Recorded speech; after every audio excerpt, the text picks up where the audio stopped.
one of the things that we're quite interested in doing in our research too is that what I call the when question, is when do you apply these things?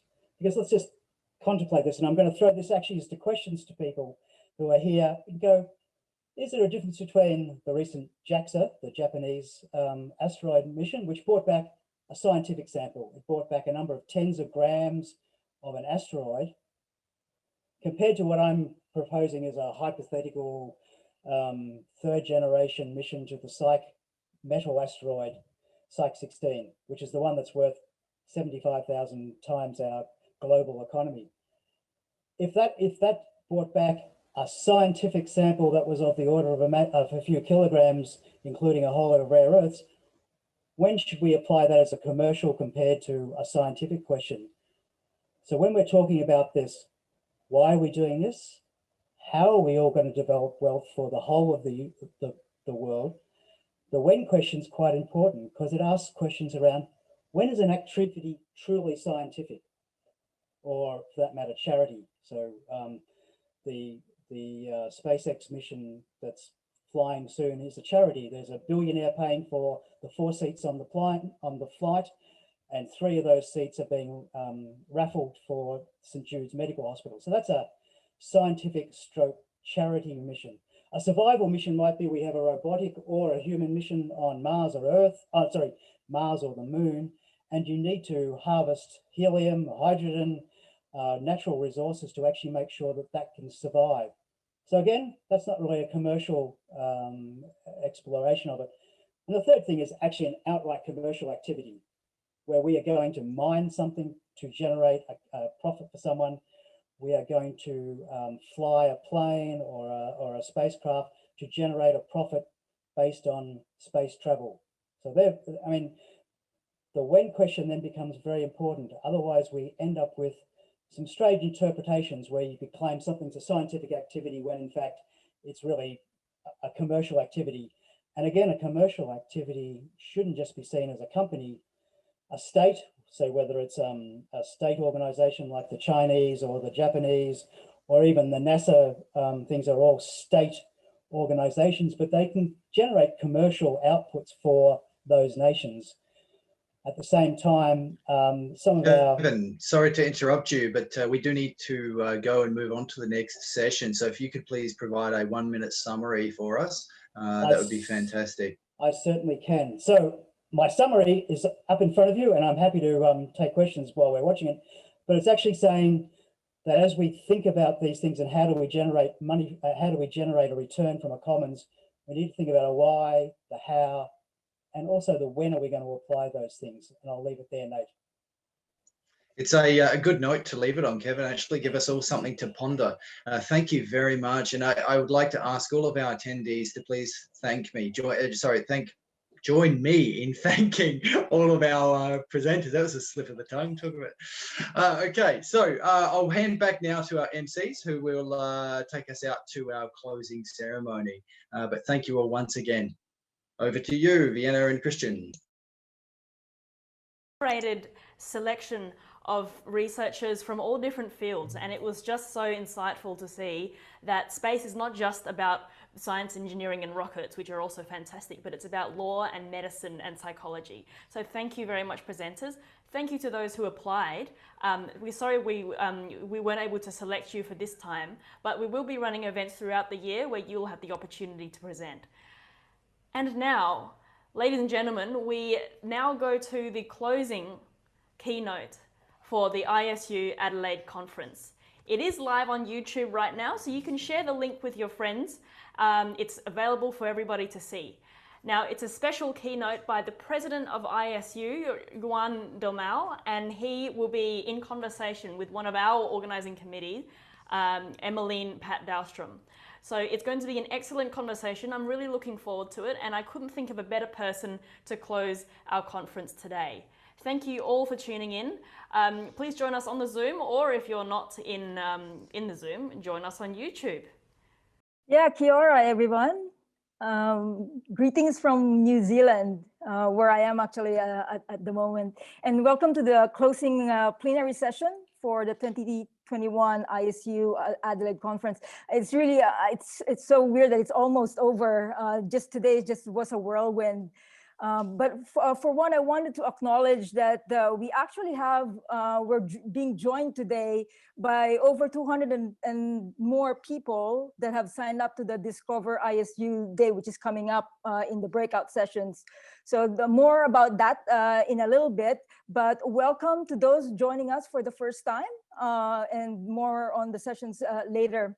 So essentially, I mean, I believe there's no better person to really close us out today and to talk about ISU as an institution, and also an institution that has created a global kind of like space community for the past 30 plus years all around the world. And of course, that person would be our ISU president, kind of Juan de Dalmau.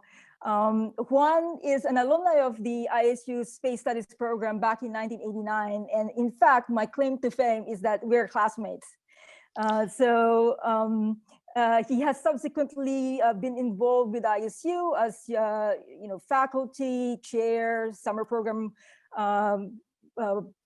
program director, and also academic council member before he became the president. And then he also has this illustrious long career in the European Space Agency and Kines French agency as well. So without further ado, I would like to definitely welcome Juan de Dalmau. Maganda umaga. Magandang umaga. I'm also Filipino. Thank so you. Good morning in Tagalog. Thank you, Emmeline, for the introduction and for the wonderful event that you are co-organizing. I chose to say good morning in Tagalog because I just noticed you have a good pronunciation in Spanish. Thank you for calling me with the right name. And my first words in Tagalog I learned with you in 1989. And I think that's one of the beautiful aspects of ISU is that you can learn a little bit from everybody and from everywhere. And that makes you a better world citizen. I am so delighted that we have had such a successful ISU Adelaide conference for 2 days, really professionally organized. And I wish we could stay much longer because you could see just in this last panel how much information, how much enthusiasm there is from space professionals around the world, especially around the Asia-Pacific region, to share their knowledge and their passion with all of us. I would like to really thank all the speakers, all the panel facilitators. You have put a lot of time into this and it has paid off.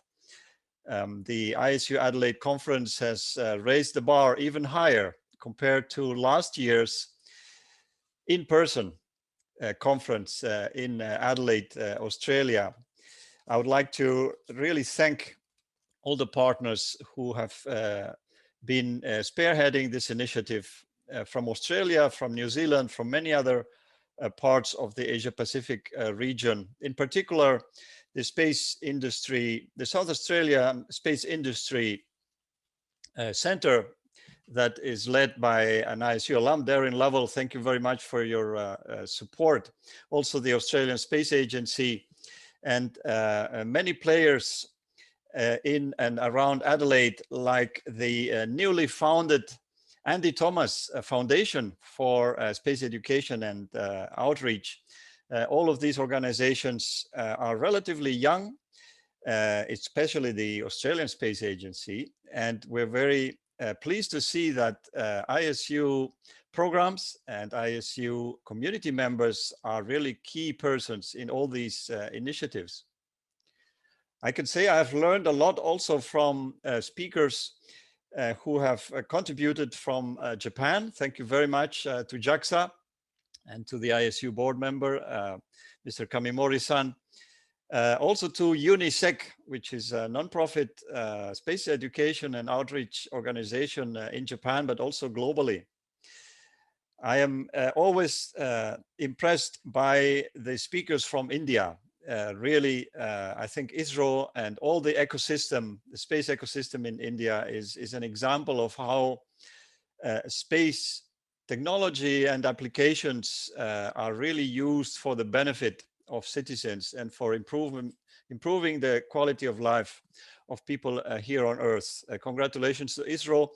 We look forward to welcoming as many as 14 of your scholars this coming July and August, when we will be hosting the next space studies program in Europe. It will be a multi-site space studies program. We're trying to innovate a little bit. So half of the class will be, maybe 1/3 of the class will be in Granada, Spain, and 1/3 will be where I'm speaking to you right now in Strasbourg, France. And perhaps 1/3 of the class will be online. So that will be the next step in the innovation, multi-site and hybrid educational programs. I want to tell you what is happening right now in Beijing. There is a special event organized by a number of ISU partners and led by the International Peace Alliance for Space that is being held right now in a prestigious hotel in Beijing, where a number of guests are talking about a future educational center that will probably be founded on the southern island of Hainan. That's where one of the Chinese launch sites is. A beautiful, beautiful island in a place that has a good climate, also in the winter. And this group of Chinese partners is going to connect with us in a few minutes to be part of the Discover ISU event. I have also learned a lot about the Philippines. Thank you. I'm sure that you, Emmeline, have been key in making the arrangements for Mr. Marciano, the Director General of PhilSat, to be with us. It's impressive to see how things are developing also in the Philippines. And not to mention New Zealand, where there is one of the space agencies that is really very, very active. And we look forward to seeing more ISU programs being held in the region. You know, Australia was the pioneering country for ISU in this area, and China and Thailand, where there was a space studies program already in '99. We hope to have a program in India in the next few years, but probably already this year we might see a program managed from New Zealand. We hope it will be before June, and that will be a 1-week executive space course open to all the Asia Pacific region or anyone who wants to join us in the Asia Pacific time zone. Let me get back now to conclude to Australia again, to really congratulate and thank all the organizers led by Scott Schneider. And I will probably forget some names, but I've been admiring the work of Vienna Tran, of Christian Talar-Volsky, and of Melanie Ward, and all the team that has been working hard to prepare for this event, with support from my colleagues here in Strasbourg at the ISU Central Campus.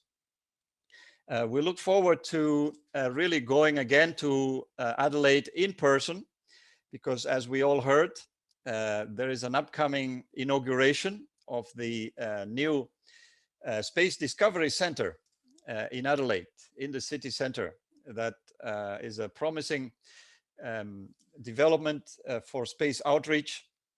And we hope that we can then meet in person with those who have been speaking to us from Adelaide, including the South Australian Premier and also the new head of the Australian Space Agency, Enrico Palermo.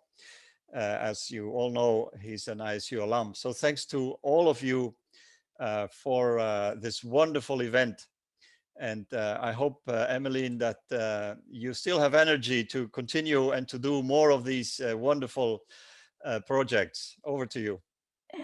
Thanks, Juan. That's a great recap of the past 2 days, and also thanking all of our basically sponsors and supporters.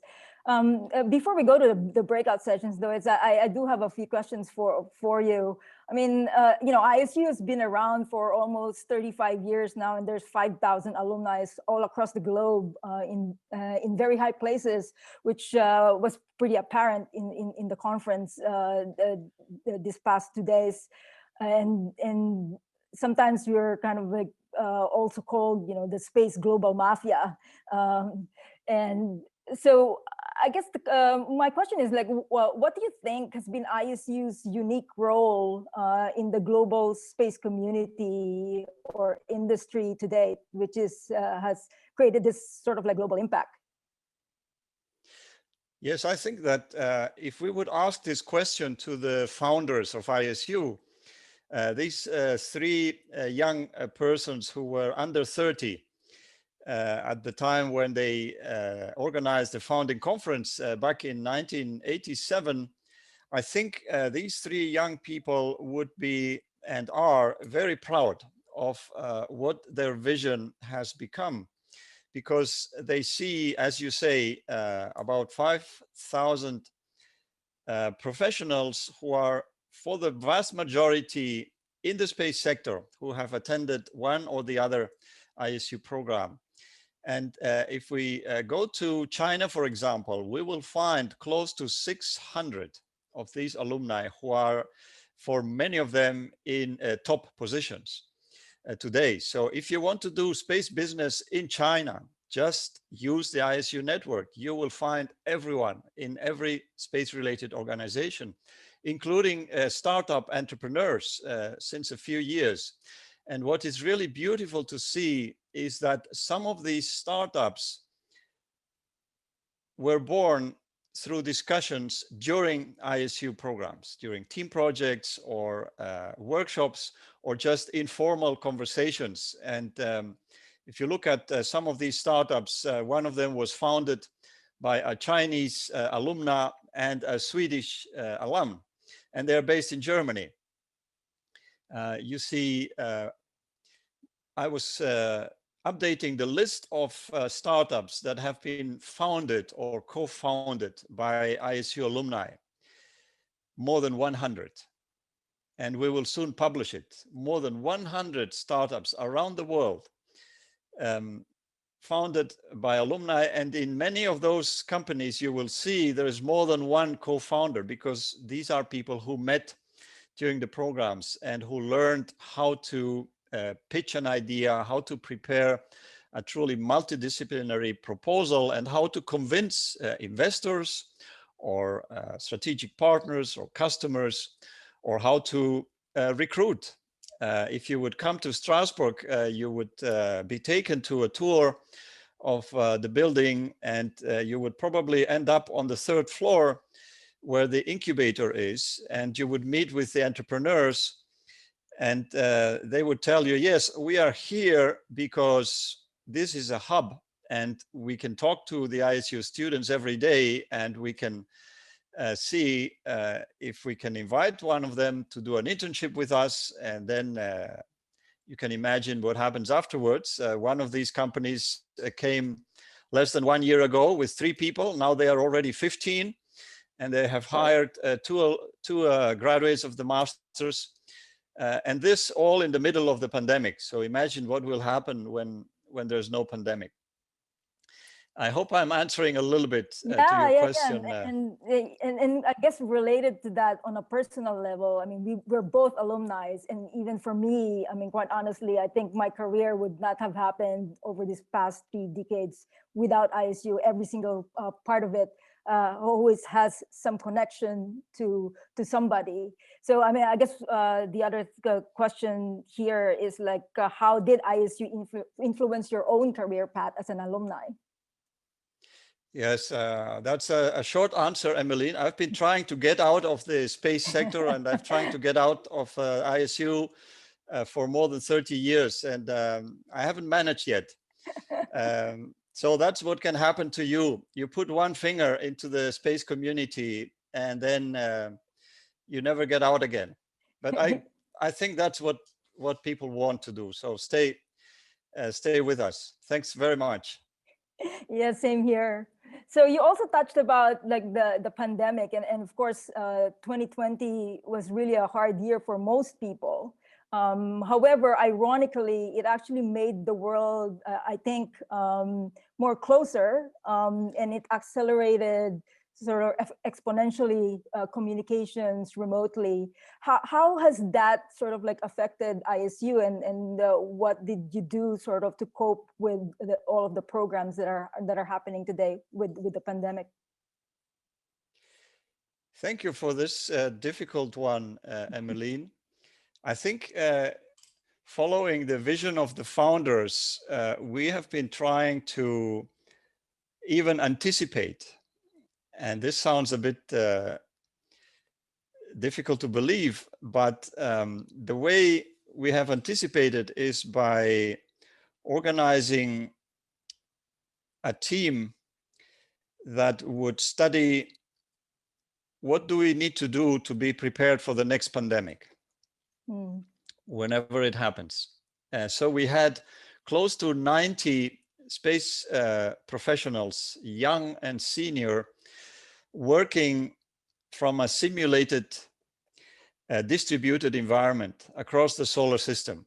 And they spent 5 weeks in teams looking at the next pandemic and how space can help prevent and mitigate the next pandemic. You can find a report on the ISU library website. This was the team project conducted during the interactive space program, so the first fully online program of this past year, and it's a good read. So I think we are adapting, and we're taking the full advantage of the new communication tools. Look how easy it is today to be connected with people from all over Asia Pacific and even beyond, without having to pay for a single flight ticket. Let's enjoy this, but let's not get over zoomed. Yeah, fantastic. So my last question, I guess, is this conference was created, specifically to get the region, the Asia Pacific region, space community more connected. So really interested to see what is ISU's goals or aspirations for the Asia Pacific region, and what is your short and long-term goals for ISU? Yes, we are very interested in using the model of the now well-established collaborations in Australia to continue with other partnerships, very much as the founders had imagined it, with a network of collaborations with universities and other organizations across the world. So the collaboration in Australia started already in 2004 with the Space Studies program, and has then evolved into a permanent yearly Southern Hemisphere Space Studies program that is held in January and February. And we see this as a good model that has already been followed in the United States, for example, with Florida Institute of Technology, with whom we are offering a yearly program now on commercial space programs. We see possibilities for permanent partnerships also in China for an establishment that would allow space interested people to take courses in China. And we see the growth of the space sector really calls for more education, more professional development programs.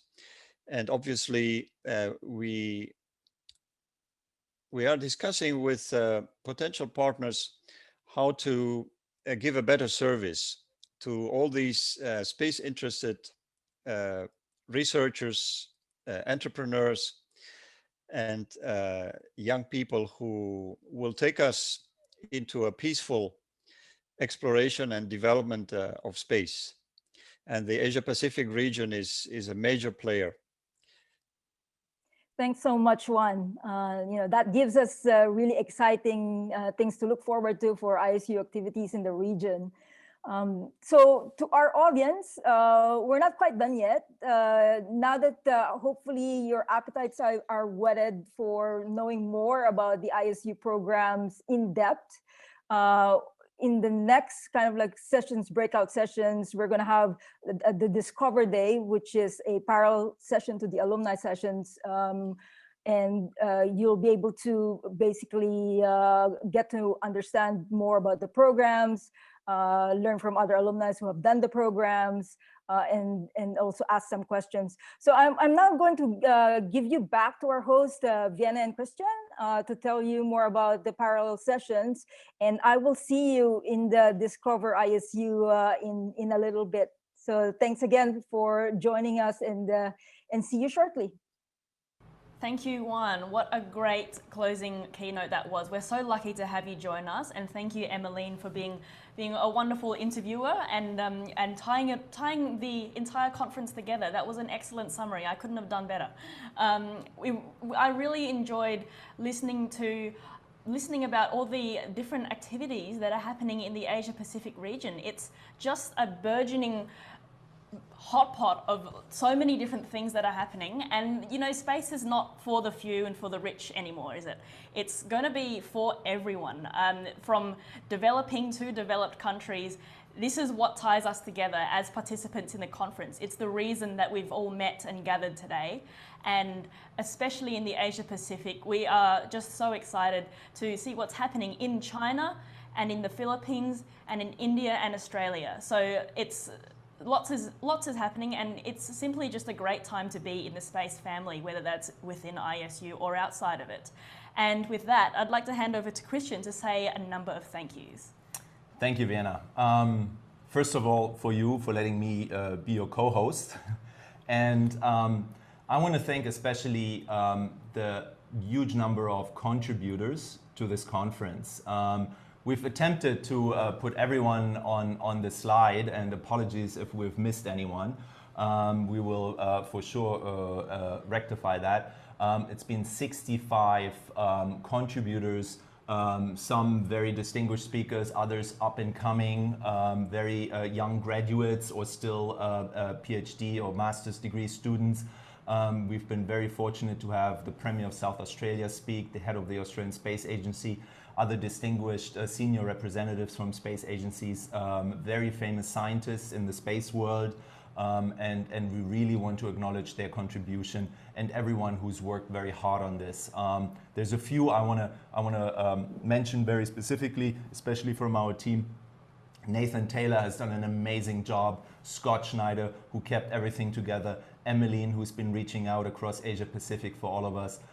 Melanie, who's done an amazing social media job. And the one person you haven't seen is Mike, who's been sitting behind here in the studio that we're broadcasting from, who's done this amazing job in the production of all of this and these fading slides and everything and the music that you've heard. Yeah, so really the only thing that's there is left to say is ISU Adelaide is very proud to be an integral part of the space community in this region, in Adelaide, in Australia, but also in this entire region that we've tried to cover with this conference, from India to New Zealand, Japan to Australia, and all the countries in between that. We want to do this on a regular basis, this conference. This is the second edition. So there hopefully is going to be a third and a fourth and many more. We also want to stay in touch with you in between. We might, come back to you and offer you to take part in webinars or in podcasts There's a number of topics that we try to cover and that got cut short, unfortunately. We might come back to you as speakers on a specific webinar on orbital debris, space law, careers, outreach and education, women in STEM, all these exciting topics that we've just very briefly been able to touch in this conference. We also want to acknowledge our sponsors again, Space Tech Partners, who's been very helpful. They were the first ones to give us some money to start producing this conference. Spacewatch Global, who's been a media partner. Stone and Chalk, who's given us this venue to broadcast from. And who else? I'm sorry, blackout. Well, we've got our supporters here, our friends that we've listed on the website. ISU, the New Zealand Space Agency, the Australian Space Agency, Philippines, Japan, and all the of South those. Australian Space Industry Center. I'm sorry. That's the one. So yeah, we'll be back next year. So now, as Emmeline said, there's 2 sessions that are starting basically right after this. One is the alumni session. If you're an ISU alumni, we beg you to join that. It's the typical or the strong family experience that we have and that we know from ISU. And if you are not a participant or have not participated in the past in an ISU program and you wish to learn more, please join us in the Discovery Day. That link has been published in the chat here, but also I believe in the Eventbrite invites. If you've signed up before, it's public, it's free, you can join right now and meet ISU educators, staff, and also I believe even Juan, the president of the International Space University, and learn more about ISU programs. We're now going to close this conference officially. We're going to start the next sessions, the alumni session, and the Discover Day is already started. And thank you very much. Go forth into the sessions that you wish to. We'll keep the credits rolling in case you have any questions for us. Otherwise, see you next year. And Ad Astra.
Yeah, welcome back, everyone.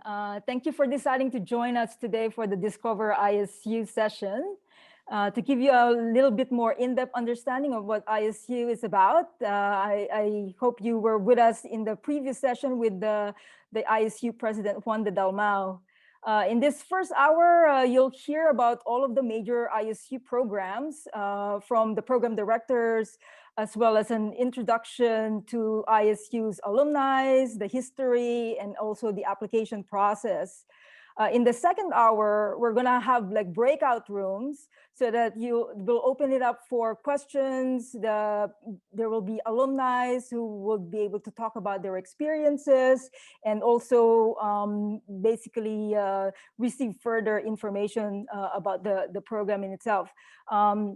We can use the chat function here to field your questions during the presentations, but please bear in mind to hold off any specific questions about each of the program, because that will be best answered during when we do the breakout sessions. So again, I think without further ado, let's just start with an introduction to ISU and its programs. The best person to do this is, of course, Nassim Bove, who is also an alumni, and he is the ISU Master's Head of Admissions and the Alumni Affairs. So welcome, Nassim. Thank you very much, Emmeline. So let me just share my screen.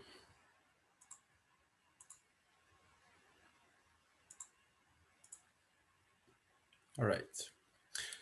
So I think most of you have heard about ISU, but I will try to make a short presentation here of all the programs that we have and speak a bit about our alumni in the next few minutes. So as you probably have heard, ISU was created by these three young visionaries, which were mentioned before, in 1987. And after founding it at MIT in the USA, a few years later, ISU relocated to Strasbourg, France. And this is where our first Master of Space Studies started in Strasbourg in 1995. In 2002, our official open building was built and opened thanks to the Strasbourg metropole. And in 2003, the first executive space course was held in Strasbourg.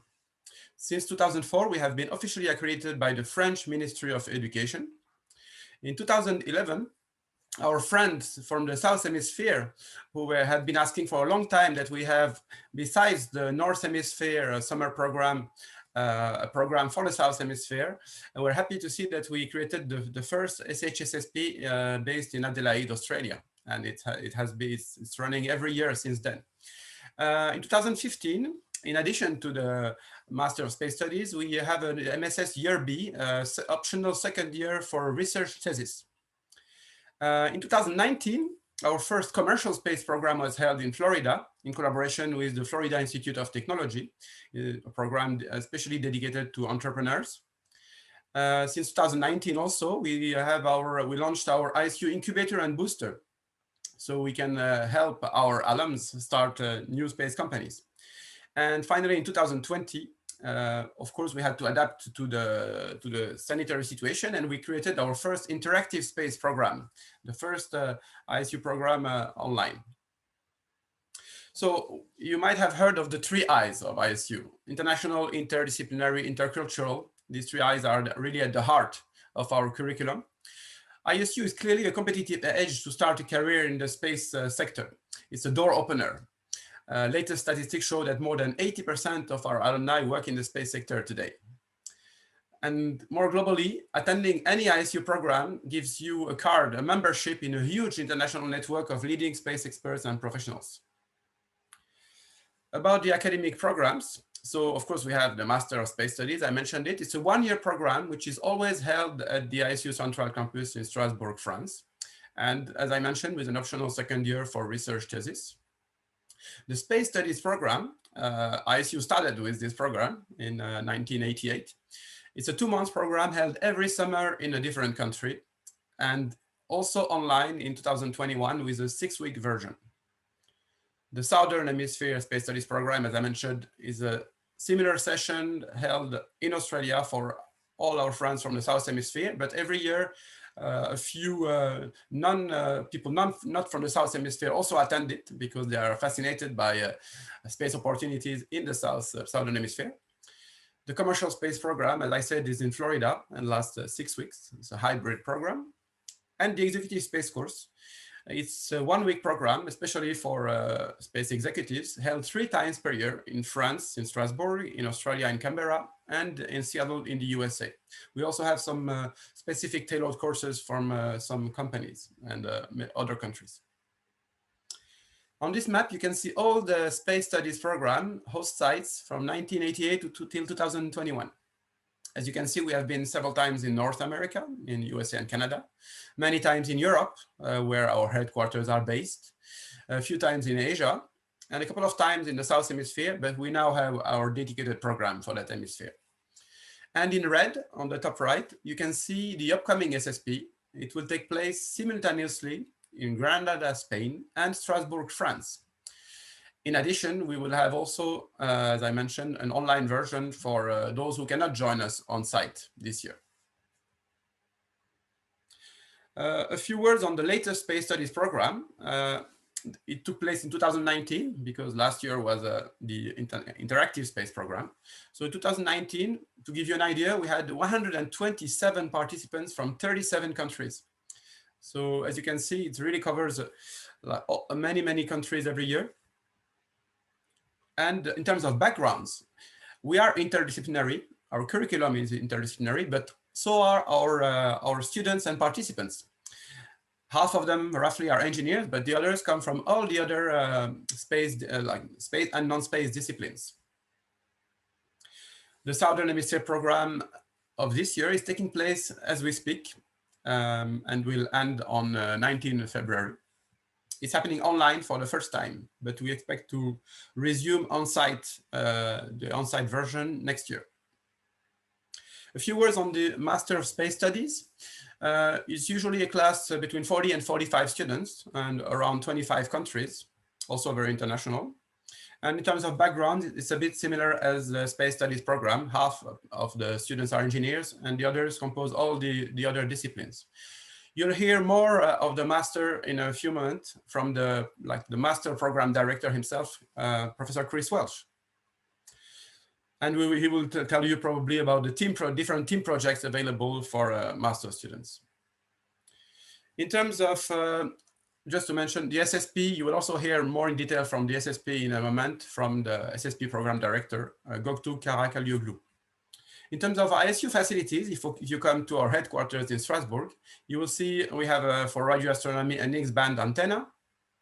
We have a concurrent design facility to design more efficiently and faster spacecraft. We have to track satellites, tracking and ground station. We have a real space capsule, a Russian capsule, a bit similar to the Soyuz, but with a different shape, as you can see here. And we have a self-deployable habitat for extreme environments. It's basically a little space house, if you name it, which you can use to simulate Moon and Mars missions here on Earth. But this type of habitat could certainly be used in the future for real Moon and Mars missions. We've had several ISU research projects launched to space thanks to our students and faculty, the Hydra experiments. And the latest one is still in space on the ISS, International Space Station, and expected to return to Earth in January 2022. I mentioned before the ISU incubator and booster. More and more of our alumni are starting space companies, and we offer them at ISU free offices for the first years of the start of their company, and we help them also to raise funds, which is critical in the early years of a space startup. The ISU alumni community since 1998 has grown up to 5,000 alumni from over 110 countries, which you can see on this map. So we still have a few areas to cover, but we are very proud of our space community. A few examples of ISU alums. I have to mention, of course, Jessica Mayer, whom everybody has heard about, of course. She did our master in 2000, and she was recently on the International Space Station. And she has now selected to the pre-selected as the group of astronauts who will probably go back soon to the moon. But she's just an example of the extraordinary like space careers of our alumni. And many of them, of course, are working for NASA, but others work for Boeing, for Lockheed, for SpaceX, for Virgin Galactic, for Blue Origin, for many successful space startups. The same in Europe. So many of our alumni work for the European Space Agency. Some work at the French, the Portuguese, the German, the Italian Space Agency. Others work for startups like Spire, for example. It's not anymore a startup, but it was also started by one of our alums. And the same in Asia. We have alums working for all the Chinese space agencies. We have our Korean astronaut, Soyeon-hee. We have also people, of course, in India, in ISRO, in Japan, everywhere in Asia and the Middle East. And I have to mention, of course, Africa. Some of our alums are actually at the head of space agencies like the South African Space Agency, like the Nigerian Space Agency. In Oceania, we have alumni working at a high position in various sectors. And of course, the same in Latin America. You can see just examples, the logos of the companies hiring ISU alums. Again, they are everywhere. If you're interested in following us on social media, we are of course on Facebook, on LinkedIn, Twitter, YouTube, Instagram, Flickr, etc. A word on our ISU chancellors. The first one was Arthur C. Clarke. He was followed by Jean-Jacques Dordain, which was previously the General Director of the European Space Agency. We were lucky enough to have also Buzz Aldrin as our chancellor for 3 years, and he came to Strasbourg several times. And Pascal Ehrenfreud, former DLR president, is currently our chancellor. Finally, a word on how to apply to our programs. Of course, you need to go to our website on the links here. You can see here the full fees for our program, but please keep in mind that we are offering scholarships for applicants from all countries. And you can see here the application deadline. So you still have time to apply for our upcoming SSP, Master.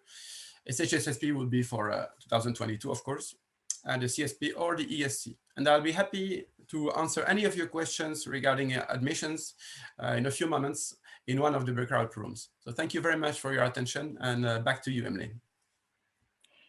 Thank you so much, Nassim. So for your comprehensive introduction. Next, let's hear from the master's program from Dr. Chris Welch. Chris is the director of the Master's in Master's in Space Studies program and head of the Space Payloads Laboratory at ISU. He occupied many roles, including the VP of the International Astronautical Federation, member of the European Commission, the British Interplanetary Society, Royal Astronomical Society, and he's also a frequent commentator. He has appeared in over 300 televisions and radio broadcasts. Welcome, Chris. Okay, thank you very much, Emmeline, and good morning, good afternoon, depending on where you are in the world. Yes, I'm Chris Welch, the Master's Program Director. I'm going to give you a quick overview of the MSc in Space Studies, or the MSS as we call it. And if you have any more questions, there'll be the breakout room later on. So first of all, what does the title slide mean? Well, each year on the MSS, we come up with an MSS coin, which is actually made in metal. And these are given to students on the program, ISU faculty and staff who contribute, and anyone from outside. So you can see here the last 5 years. And I think the theme is probably fairly clear. We have Mercury, Venus, Earth, the Moon, and Mars. So you can probably guess what the next one will be. So going to give you an overview of the program, talk about the educational philosophy, the aims and the structure. Then I'm going to talk about the MSS alumni, and then later there'll be this breakout panel. Pictures here on the right, this shows the MSS class in front of Strasbourg Cathedral in the days when we can get together. This is an early activity on the program for team building. There's this kind of scavenger hunt. And then below that, you see MSS students visiting SES, one of the world's biggest satellite telecommunications companies in Luxembourg, as one of our professional visits. So the educational philosophy for the MSS is the same as the educational philosophy for all of ISU. It's what we call the 3 I's: interdisciplinary, international, and intercultural. And I think particularly if you've taken part in some of the earlier activities today, you'll be aware of that. But this is what we are, okay?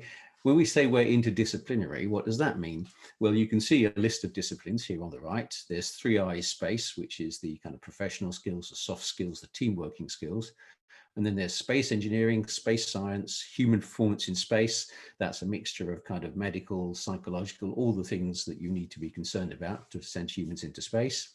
Space applications, space management and business, space policy, economics and law, and space humanities. So sometimes people say, well, what sort of school is ISU? Is it an engineering school? Is it a business school? And I go, it's none of those. It's a space school. If it's to do with space, you know, we cover it.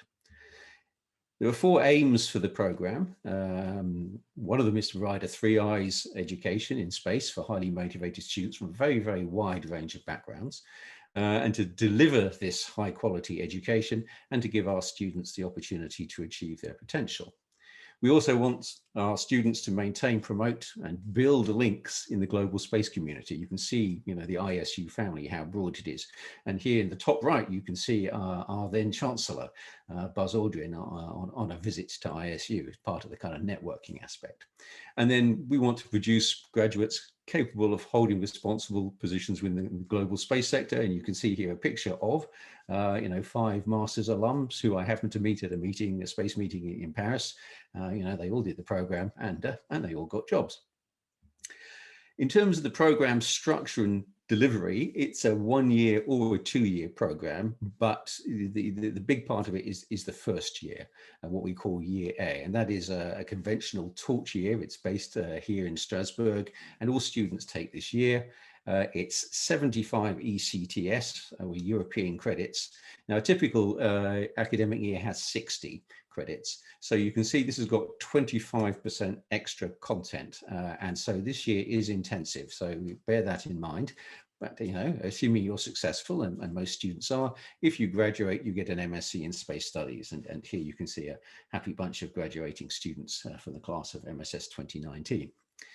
Year B, as we call it, the second year, is a thesis year. And in this, you just do 1 thesis project. So, you know, no classes or anything like that. It's a project, frequently a research project. And an example of this, you know, Nassim mentioned the Hydra payloads. Well, here you can see the Hydra 1 payload from the Space Payloads Laboratory on the International Space Station. And all 3 of the Hydra payloads had very significant involvement with students and formed the basis for some of the thesis projects, although obviously there are many other topics. I've just put this picture in because it's one of my payloads. So, you know, I like to see pictures of that on the space station. The structure of year A is a little unusual, maybe compared to what you're used to. We don't have semesters at ISU, at least not yet. So this represents the whole academic year here. And you can see there are breaks. That's the little kind of blue lines down the bottom. So there are breaks during the year, 49 days in total. It's more vacation than I get, I have to say. And so we start off with this module here, Introduction to Space. That's a single module that runs through to about November. Then you can see we have 3 modules at the same time, what we call the electives and then the internship. And I'm going to talk a little bit more about those. So there are 3 types of module on the MSS: core modules, practice modules, elective modules. The core modules are taught modules, a lot of classes, you know, sitting in a lecture theatre or on Zoom at the moment, and they deliver academic content, and they are very broad, they're very interdisciplinary. So you might start off at 9 o'clock in the morning with a lecture on orbit mechanics, you know, at 10:15 you'll have a class on, I don't know, space law, and at 11:30 you'll have one on you know, remote sensing or something like that.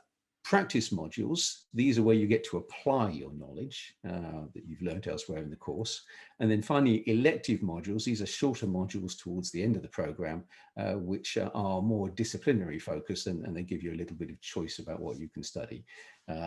On the right here, on the top, you can see a research lunch going on, a research presentation by one of our faculty, if I recognize her there. And then in the bottom, the event we usually run, can't run it this year, unfortunately, the robotics competition. So the core modules that we have are the two highlighted in red, Introduction to Space and Interdisciplinary Space Studies. And in that, we cover all the different disciplines. I'm not going to read that list again. You've already heard about those. In the practice-based modules, there are three. There's the team projects, and these are a core part of all ISU programs where groups of students will work together to address a significant problem. So here you can see the covers of last year's MSS reports, one on the search for extraterrestrial intelligence, one on ChipSats. This year we have the Space Medical Center, you know, and Oceans and Space focusing on plastic in the water. There's also an individual project. Each student will do an individual project with a member of the faculty. And then finally, there's the internship, which is a mandatory part of the program. It has to be at least 12 weeks, can be longer. It's not unusual for it to be 6 months, carried out usually somewhere out in the world. Although, you know, currently at the moment, we're having to do remote internships because of the coronavirus pandemic. Here are some pictures of the good old days when people could travel. So you can see some examples. There's someone at Planet in San Francisco, ESA headquarters in Paris, university in Beijing, Inmarsat, SES, Tohoku University, NASA Ames Research Center, you know, and so on. So these are examples of the sort of places people go. The elective modules I've mentioned, these are short, they last 2 weeks and you've got to do 2 of them. They change a bit each year. The faculty come up with proposals, the students indicate which ones they're interested in. It's a bit like a reality TV show, you know, we vote some of them off if you like. So last year's electives were interstellar studies, looking at world ships traveling between planets, space pharmaceuticals, because when we send humans into space, they're going to need, you know, drugs, astrobiology in the search for life, and new space and entrepreneurship. So that's a very fast coverage, you know, of the program. Where do people go afterwards? Now, I've got a lot of slides of alumni. You're not going to have time to read them all, so I'm just going to, you know, pick some of them off. Obviously, Jessica Meir, NASA astronaut, we've heard about her. She's probably our most famous, excuse me, alumni at the moment. But you can see other ones, Elodie Viau, who's the new ESA Director of Telecoms and Communications. On the right-hand side, Chiara Manfletti, until recently, she was the head of the Portuguese Space Agency. Ray Kawashima, I'm not sure if Ray is on the line. I know she was involved today. She did the very first MSS ever. She's Secretary General of UNISEC. Michael Davis, I'm sure that you all know about, but he did the MSS in the first year, and then, you know, brought the knowledge back to Australia. And I think what you have experienced today, if you've taken part in the conference, has shown you the impact of that. These three gents here, they're MSS alums. They founded SPAR Global, but there are many, many alums, and I'm just going to, you know, click through this, you know, just to give you a taste of the sort of things that our alums have done and where they have gone. If you want to get sort of their perspective on things, we will be having a breakout session panel, as you've heard, later on, and we will be joined by these 4 alums here. And in late breaking news, I haven't got him on the slides, but Jonathan Stimmer from MSS 16 will also be joining us for that breakout panel. So that's it from me. Thank you very much. Thanks so much, Chris. Next up, we'll hear from Gortuk Karakagioglu on the Space Studies Program, SSP, and the Interactive Space Program. Gortuk is also an ISU alumni of the Space Studies Program from 2010, and he also did the Master's Program in 2013. Welcome, Gortuk. Thank you, Emily. And I'm just setting my slides. All right, if I can get a thumbs up if you can see it. All right, excellent. Okay, welcome everyone to the ISU Central Campus indeed. I am currently located at the Concurrent Design Facility in our Central Campus, Strasbourg, France. And it's my pleasure to actually telling you more about our summer programs, which have a special place in my heart, not only because, I am the person sitting in the pilot seat at the moment, but because I am also a graduate of the SSB myself some 11 years ago. So let's directly dive into it. As you see on the screen, instead of the coins for these programs, we have patches. So on the left, you see the latest patch from the SSB, in the middle, the ISB, in the middle, the SHSSB, and on the right, the ISB. So Nassim and Chris already talked about the 3 pillars of ISU programs being international, intercultural, and interdisciplinary. So I will not repeat it once again. However, yes, the curriculum design and admissions of our summer programs and our online program indeed also builds on the same 3I methodology. So if you wish, let's talk about in what ways our summer programs differ from the MSS. So our summer programs fall in the category of what we call the continuous education programs. That is, the focus is a bit less on diving deep into every single topic, but rather on making sure that all participants coming from many different backgrounds will succeed to understand each other at a certain threshold level at the end of the 9 weeks. By which I mean an engineer will have the knowledge to follow the discussions on space policy and law.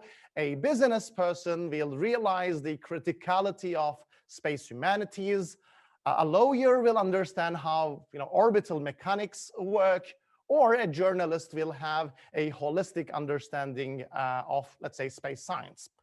So second, the SSB and the SHSSB are our live-in experience programs. So what does it mean? The more global the world becomes, it is obvious that the more important international collaboration becomes. However, although everybody today talks about how important collaboration is at every single event nowadays, it is practically impossible to collaborate with someone you do not know well and do not have a deep trust in.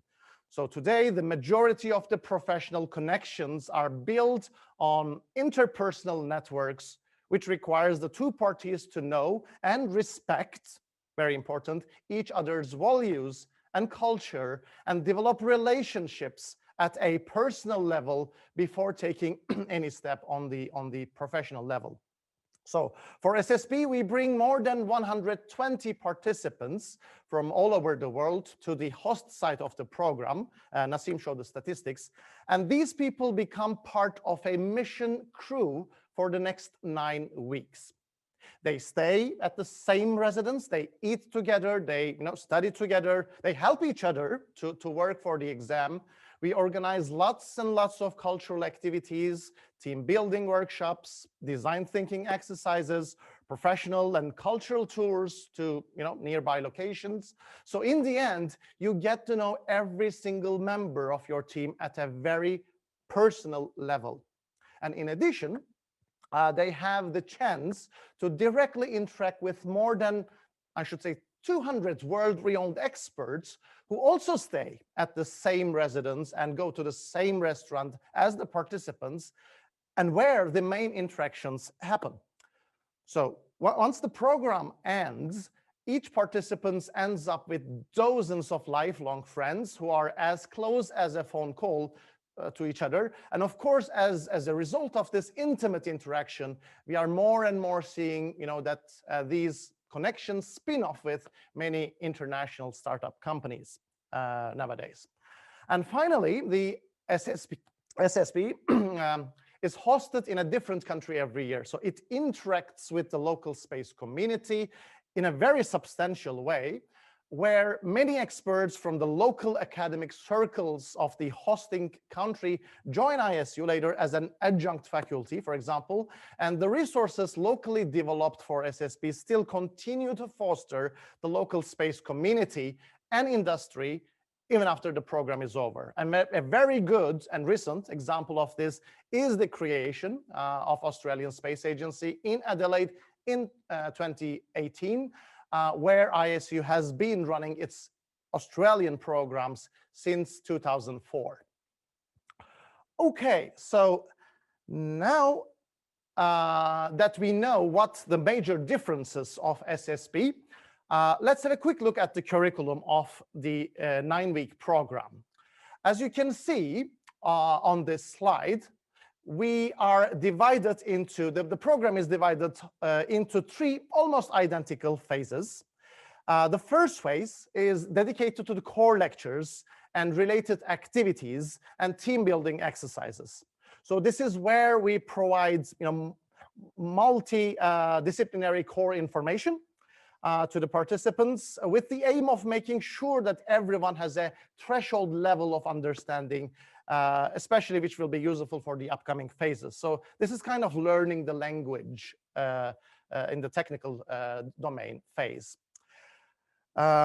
In the second phase, which we call the departmental phase, or what I call the mini specialization phase, this is when the participants are given the opportunity to select one of the 7 disciplines of ISU, which Chris already discussed, and attend the activities of that department for 3 weeks. So every department consists of 17 to 18 people, and no more lectures are offered here in this phase, but more hands-on activities and professional visits. So during this phase, we have a lot of visits to, clean rooms and companies. We go to dark sky reserves, incubation centers. For HPS, we go to hospitals. So lots and lots of hands-on stuff. And the final phase of the program is what we call the TP phase, the team project phase, which is possibly the most intense, but also the most fun part of the program. So this is where we divide the group into 4. So each group of 30 participants then work on a separate team project where they have to make, a research and identify the gaps on that particular topic, and then write a report addressing their audience, generally the decision makers of the topic, and then present their findings to a global audience. So as much as this particular phase contains, professional academic deliverables as the report, it is also very critical that the academic, the educational learning of this phase is as critical as the as delivering the report, etc., under time pressure. And after the program itself, we also provide the participants with financial aid to go and present their findings, their report, their presentations on multiple occasions, either in conferences like the IAC, the International Astronautical Congress, or the meetings in UN, for example, are typical examples of this. Okay, last but not least, we highly believe that the learning does not only happen, in the classroom or even in an activity which is pre-designed, but the casual chats between the space community is as critical. This is why we actually come up very recently with this, what we call the mentorship program. And for both SSP, SHSSP, and ISP, this is now an embedded, section of the curriculum that we have. And how does it work? It's really all the ISU community, the 5,000 people, as Nassim mentioned, coming together.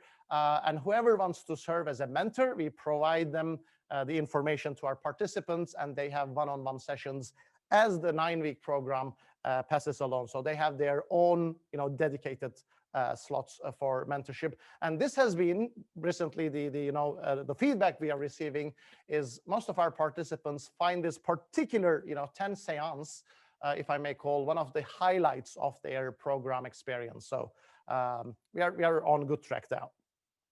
Okay, so just to sum it up on the SSP front, when you look at the numbers, of a, this is a kind of a generic SSB program, it quickly adds up to 600 people, which is indeed an impressive number of, like-minded and, space-oriented, if I may call, people coming together at a different place of the globe every single summer.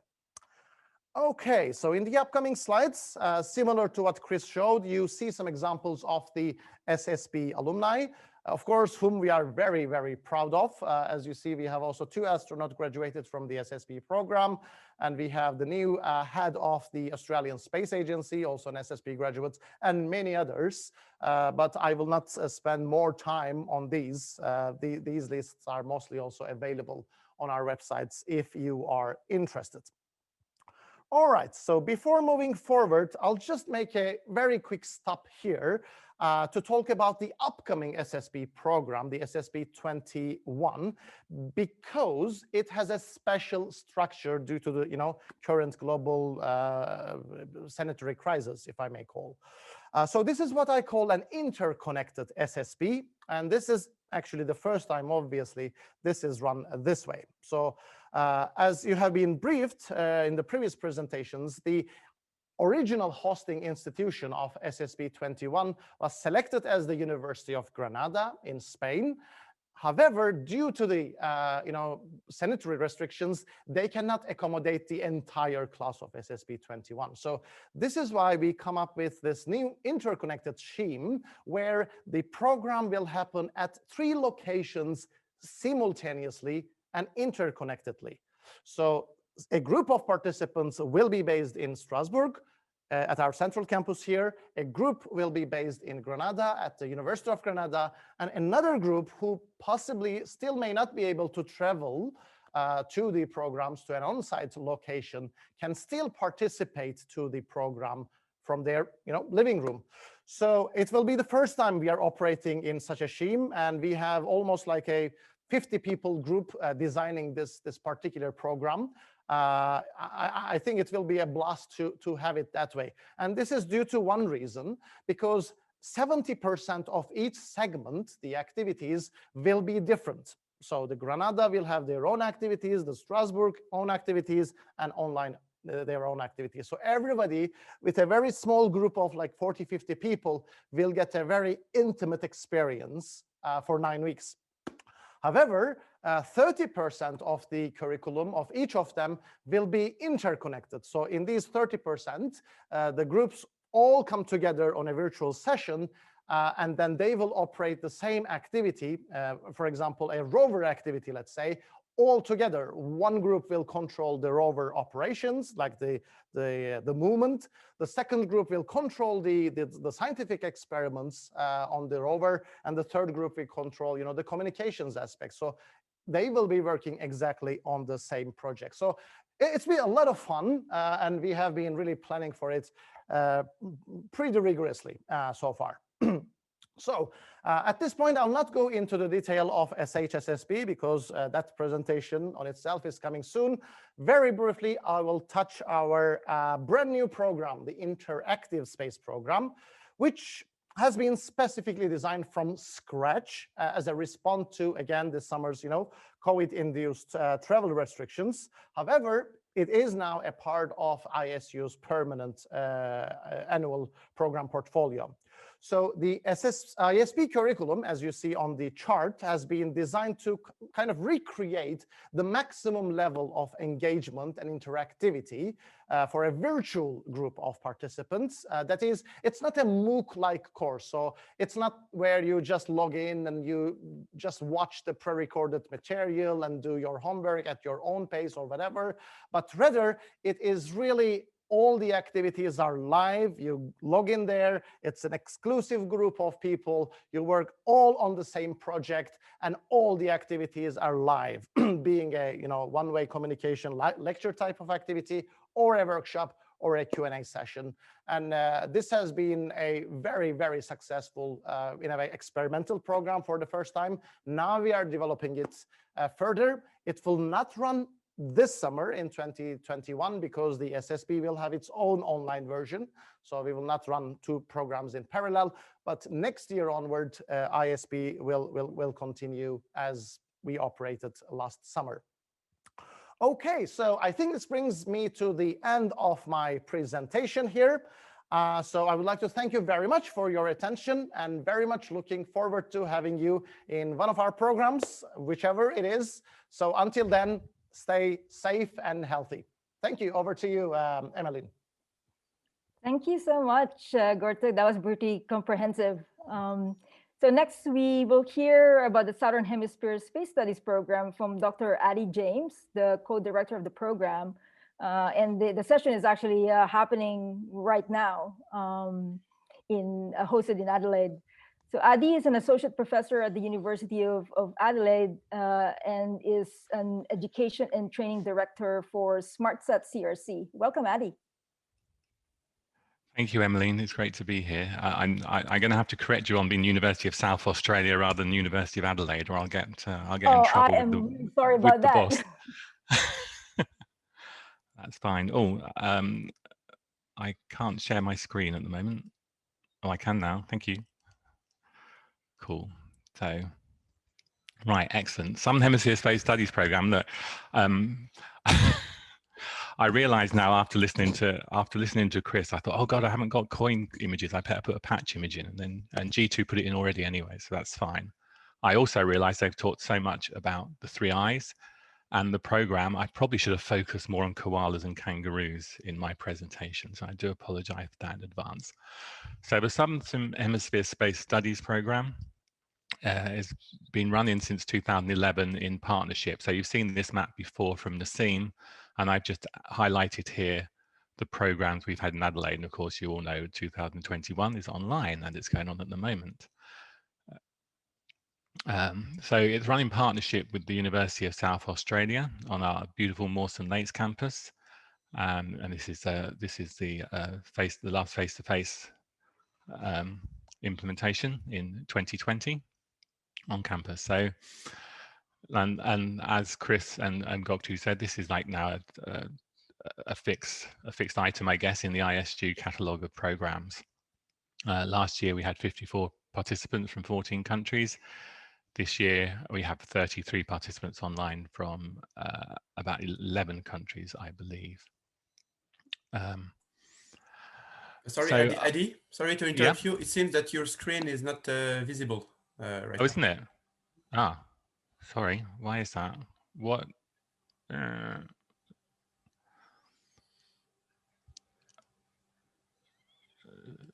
Oh, we'll try that again. Apologies. Now it's coming up. It's coming up. Cool. Thank you, Nassim. All right. Are we good now? Oh, we are good now. Yes, good. We are. Cool. Look, I won't go back to the map. You've seen the map. This is a little bit of the UniSA campus. On this one, I just wanted to talk. I mean, we've talked about the 3 I's: international, intercultural, and interdisciplinary. And you've had a look at the structure, the curriculum of the course.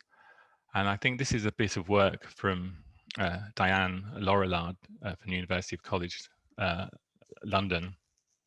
And it's about how we learn as individuals in a structured setting.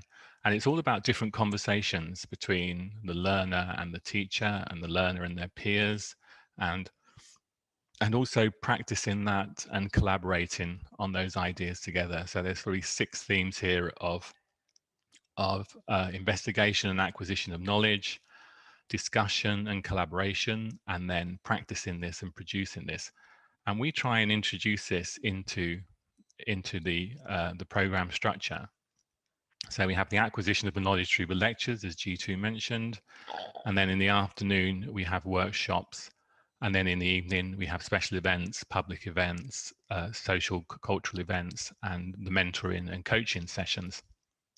And then towards the end we move away from that acquisition into collaboration and the team projects, where you start to investigate as a team and as individuals, and then you produce the final output. So it's very, very compact. It makes it very, very intense, but it also makes it fun.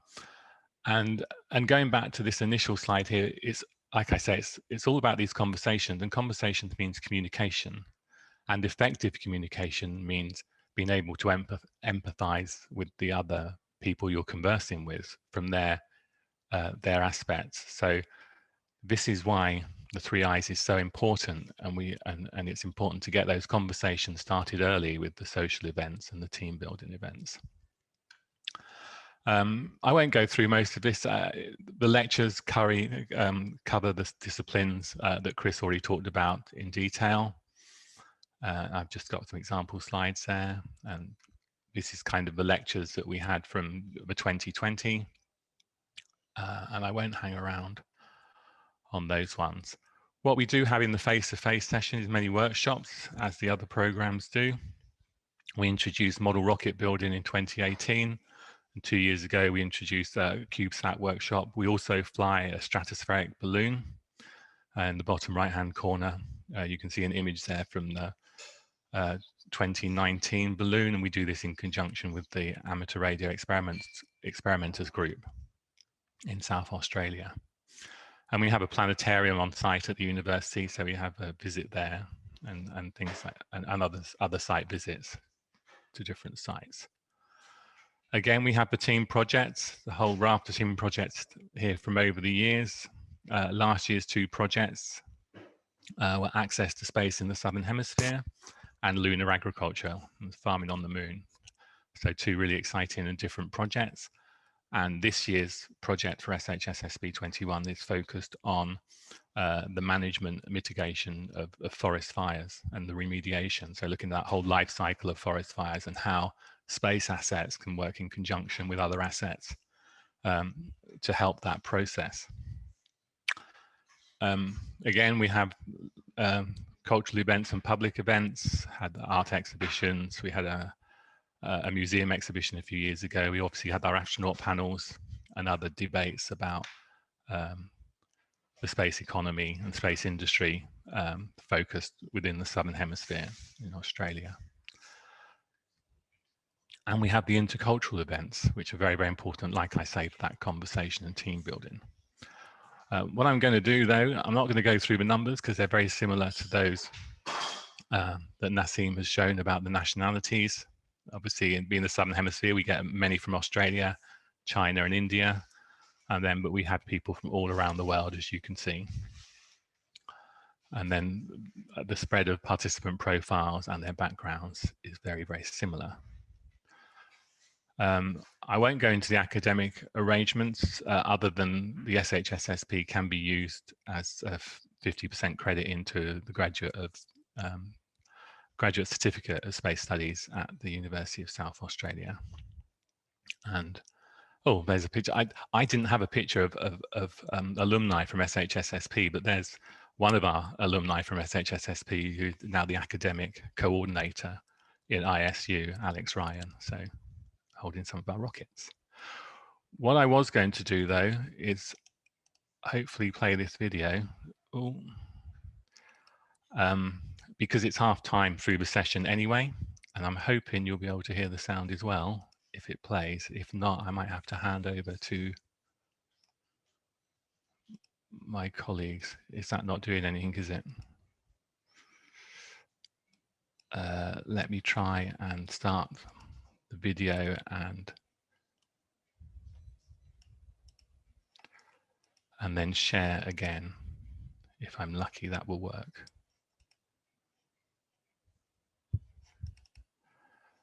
No, that's a shame. We tested it and it seemed to work okay. Unless you can do that from Strasbourg, I shall probably just move on and maybe we can try and play the video towards the end of the program. So yeah, I think you've got the breakout session. We can actually do it. Yeah, we'll do that. Okay, so that's probably it for me then. Awesome. And I look forward to talking to you in the breakout rooms. Thank you, Adi. And so last but not least, we're going to have a presentation about the ISU short executive course. and Geraldine, and I guess it's a tag team with our president Juan de Dalmau. So Geraldine hasn't been introduced yet. Geraldine is the head of the business development at ISU and oversees the executive's short course. Welcome, Geraldine and Juan. Thank you very much. Thank you, Emeline. Let me share my screen.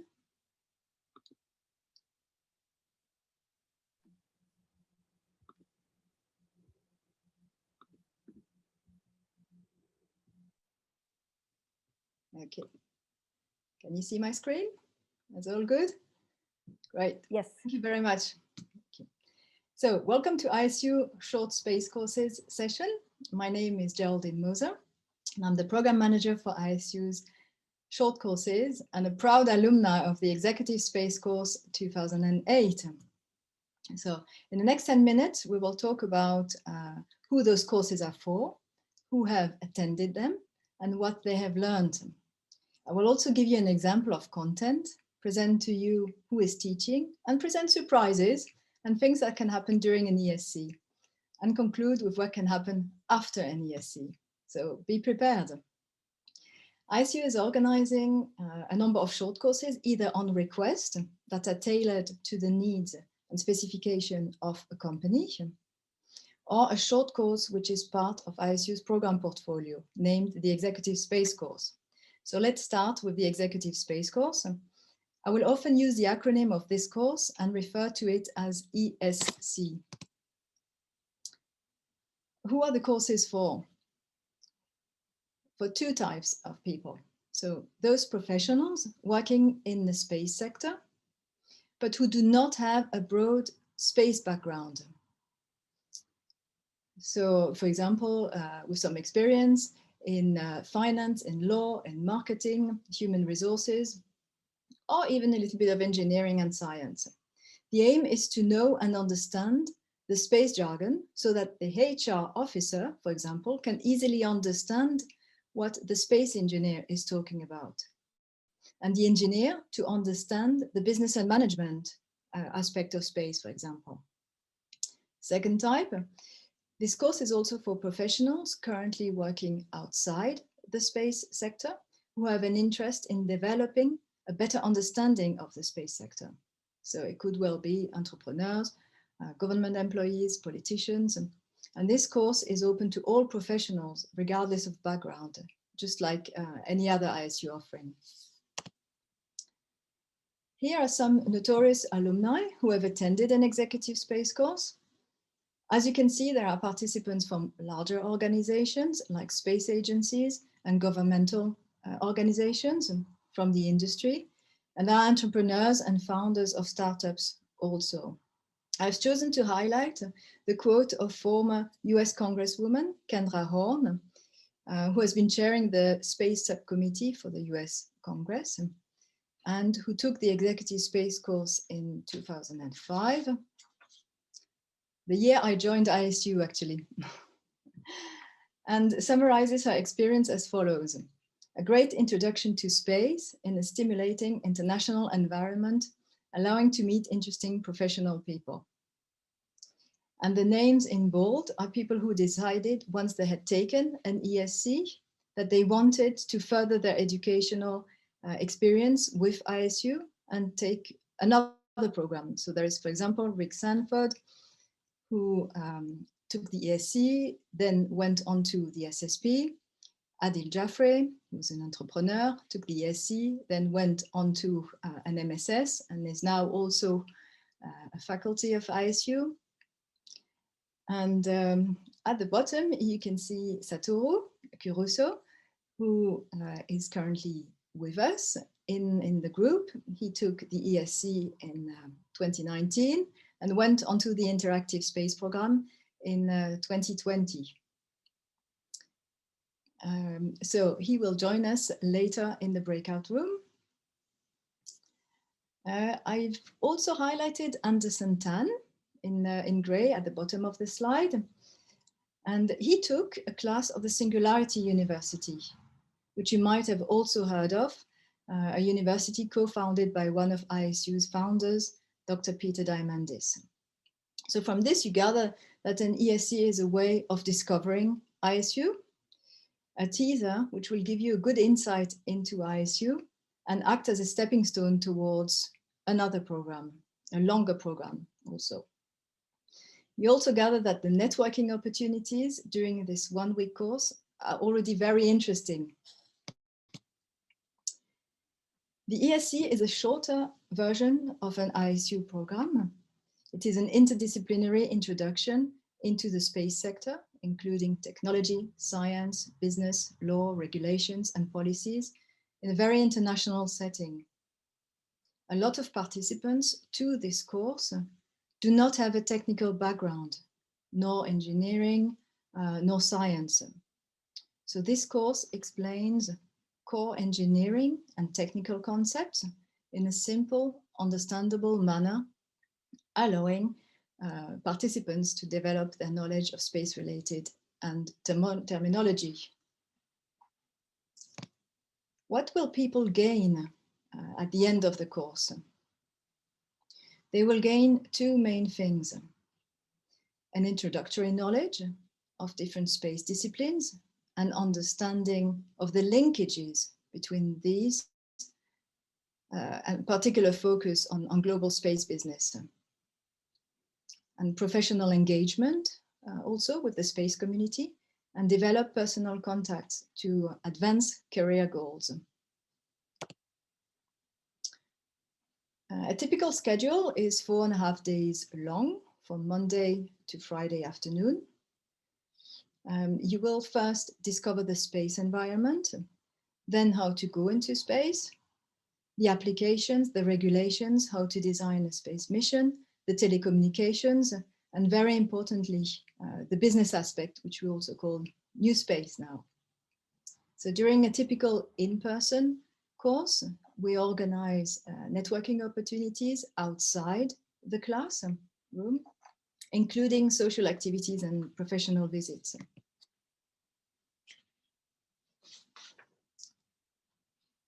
Who is teaching the course? The ISU faculty consists of around 150 faculty members who come from either the industry or academia, as you can see on this slide. And some teach more often, and some are ISU residence faculty also.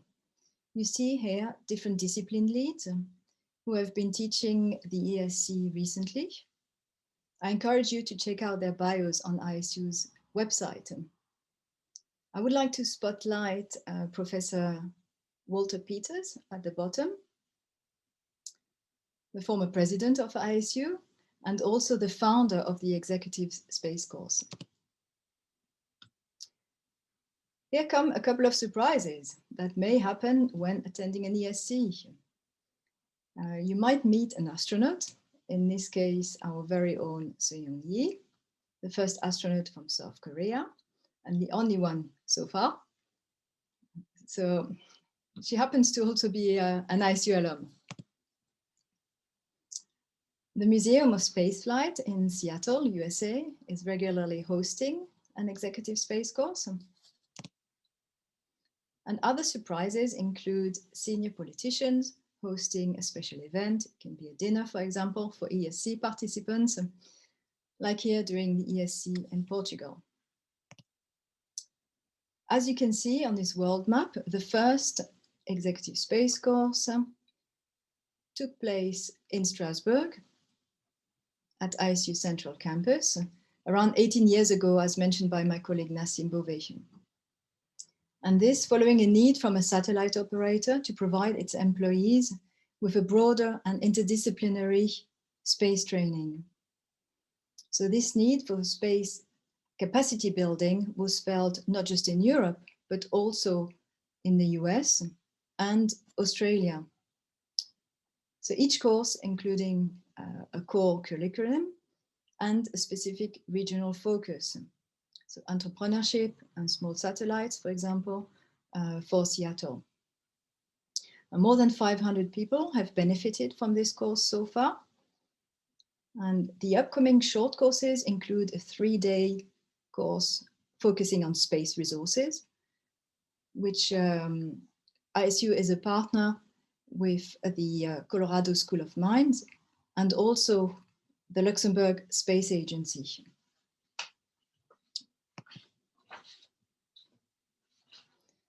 The ESC in Strasbourg at ISU Central Campus will hopefully take place in a hybrid format. In a hybrid format whereby participants will be able to come on site ISU, and some participants who unfortunately cannot travel due to the current situation will be able to take part remotely. So this course takes place in April. From the 17th to the 21st, the online executive space course will take place in your area, so the Asia Pacific region. And after, the week after, the ESC will take place in Tel Aviv in Israel. Further courses are planned in Turkey, in the USA, in Ireland, and also in the United Arab Emirates. Regardless of whether the course will take place in person or remotely, I would like to reassure you that ISU has gained some tremendous experience in delivering courses online through the MSS and the ISP 20, for example, as mentioned by the SSP director. And you can see here a group shot of a class that we organized for an organization called UMedSat based in Germany. And yeah, all participants share that the course, despite being online, exceeded their expectations. What happens after the ESC is important and fun also. You will keep learning by having access to ISU's library, for example, but we will also access, especially for the people taking the course remotely, to a coach. So you can benefit from a coaching session with one of the experts that you can find on ISU's website. And you will also keep networking through this way, but you will, in addition, have access to a network of alumni, which of, as my colleagues were saying, 5,000 alumni. Some practical information. You will get a certificate at the end of the course, regardless of if the course takes place virtually or in person. The class size is strictly limited in order to maximize the interaction amongst the participants, but also with the lecturers. So the class size is usually between 20 to 25 participants. The registration is done online. It's quick and non-binding. You can find the link on the slide. And ISU has scholarships for the MSS, SSP, SHSSP, and CSP only. You can read on this slide some enthusiastic feedback from participants and alumni that we found on social media. I would like to read one quote out, the one from Jeremy, which summarizes the quote quite nicely. The ESC is the only executive course on Earth for anyone interested in space-related topics. An intense one-week boot camp to better understand the industry, mature ideas, and get inspired for the decades to come.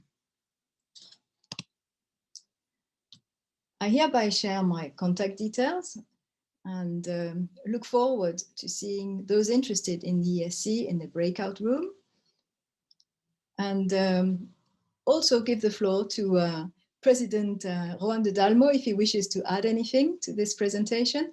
Otherwise, I guess we'll see all of you, those interested, with President de Dalmo and Satoru and myself in the ESC breakout room.